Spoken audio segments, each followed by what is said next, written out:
గ్రామాల అభివృద్ధి లక్ష్యంగా కూటమి ప్రభుత్వం పనిచేస్తుందని మార్కాపురం జిల్లా ఎర్రగొండపాలెం టీడీపీ ఇన్ఛార్జ్ గూడూరి ఎరిక్షన్ బాబు అన్నారు. బుధవారం దోర్నాల మండలం నల్లగుంట్ల గ్రామంలో 2 కోట్లతో నిర్మించనున్న తారు రోడ్డు పనులకు కొబ్బరికాయ కొట్టి శంకుస్థాపన చేశారు. గ్రామం నుండి కర్నూలు, గుంటూరు రహదారి వరకు రోడ్డు నిర్మించనుండటంతో గ్రామస్తులు కృతజ్ఞతలు తెలిపారు. అదేవిధంగా దోర్నాలలోని బట్టు విద్యా సంస్థల వద్ద 10 లక్షలతో నిర్మిస్తున్న సీసీ రోడ్డు పనులకు కొబ్బరికాయ కొట్టి శంకుస్థాపన చేశారు.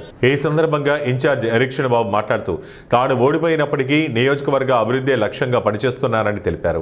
నియోజకవర్గ ప్రజలు ఆదరించినట్లయితే ఇవాళ అసెంబ్లీలో ఉండాల్సిన వాడినట్టు ఎమోషనల్ అయ్యారు. అయినప్పటికీ నియోజకవర్గంలో ఎవరూ చేయనటువంటి అభివృద్ధి చేసి చూపిస్తానని అన్నారు. థ్యాంక్స్ చెప్పుకోవాలి. మనం ఈ రోడ్డు మంజూరు చేయించినందుకు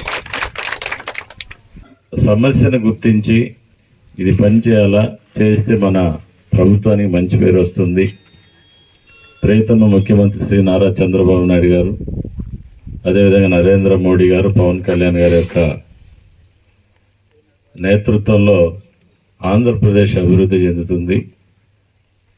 ఓడిపోయినప్పటికీ వాస్తవంగా ఈరోజు నేను అసెంబ్లీలో ఉండాల. మనకు అసెంబ్లీ పెట్టేటువంటి ఆ యొక్క అవకాశం ఈ నియోజకవర్గ ప్రజలు నాకు ఇవ్వాల. అయినప్పటికీ 90,000 మంది కూటమి ప్రభుత్వానికి, పార్టీకి ఇక్కడ ఓట్లు వేశారు కాబట్టి ఓట్లు వేయించుకున్న దానికి ఆ గ్రామాలకి రుణం తీర్చుకోవాలనే ఒక కష్టాన్ని ఎంచుకొని గ్రామాల మీద, అభివృద్ధి మీద నేను దృష్టి పెట్టా.